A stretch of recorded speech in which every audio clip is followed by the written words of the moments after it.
Welcome to Business on the Vine. I'm your host, Lady Jen Du Plessis, and in this dynamic series, we dive into the challenges, breakthroughs, and victories of entrepreneurs who have turned their passion into success. Welcome.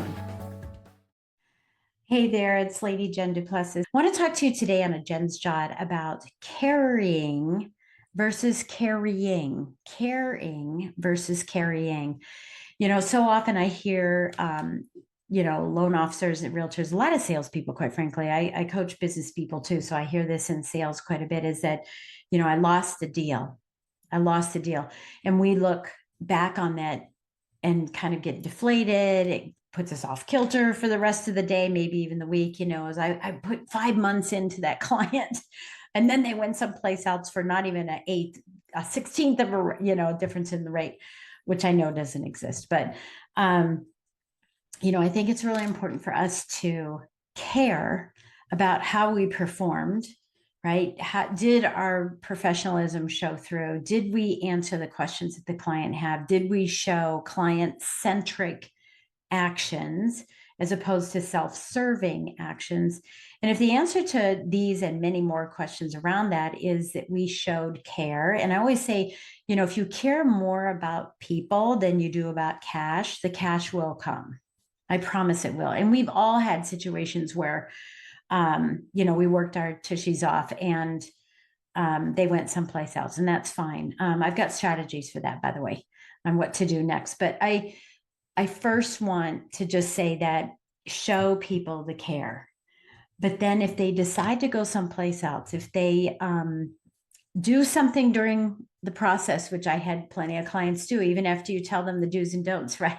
I had a client who we were 4 or 5 days before closing, and she went out and bought $30,000 worth of furniture to fill in her home that she now doesn't qualify for. So we ended up getting a gift from her grandma to be able to pay off the debt all at the last minute. And, and I care, but I didn't carry. It was not my responsibility that she did that.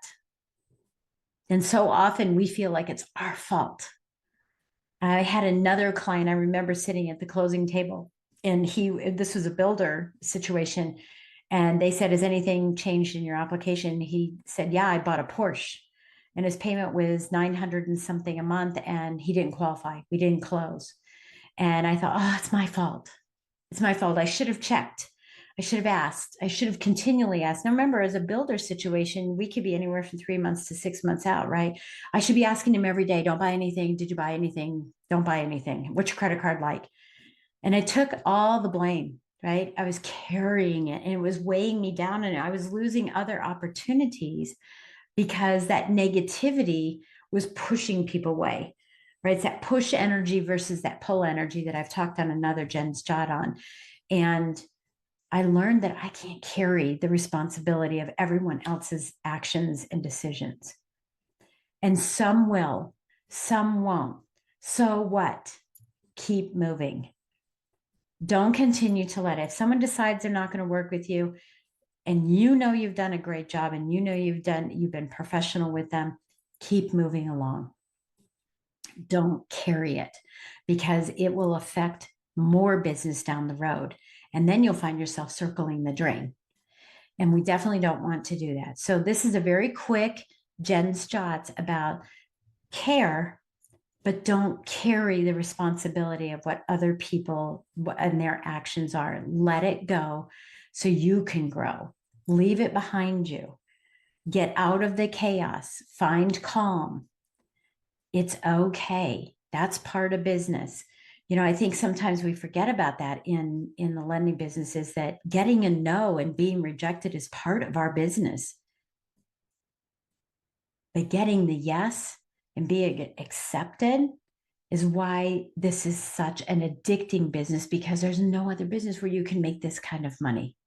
There's some, but very rare are people making the kind of money that people are as a loan officer. So your action item is to look at some of the transactions, the families that said no to you, the families that went someplace else, and determine whether or not you're carrying that with you. Make the conscious effort to let it go, because there are other transactions out there for you. There's plenty. It's about abundance. I'll talk about, on occasion, I talk about my faith, right? And Adam and Eve were told not to eat an apple from one tree. And they were focused on that tree. And the devil came and had them eat that, from that one tree. There were thousands of other trees. He told them, go to any other tree. There's abundance out there. But they focused on that one, and look what happened. So don't focus on the one you lost, the one that turned away from you. Look at the abundance of what's out there. And I promise you're going to get all kinds of success. It's headed for you. It's right before that chaos is where the creativity and the cash starts rolling in. So look at those and determine whether or not you feel off kilter, you're off, and let them go so that you can grow your business substantially over the next couple of weeks, because that kilter will be corrected. Call your favorite people. Get back on that bandwagon of caring. And I'll catch you on the next episode. Thank you for joining us on Business on the Vine. If you found value in today's conversation and would like additional support, go to supportfromjen.com. Remember, the best ideas are always discovered on the vine. So keep innovating, stay inspired, and continue to grow.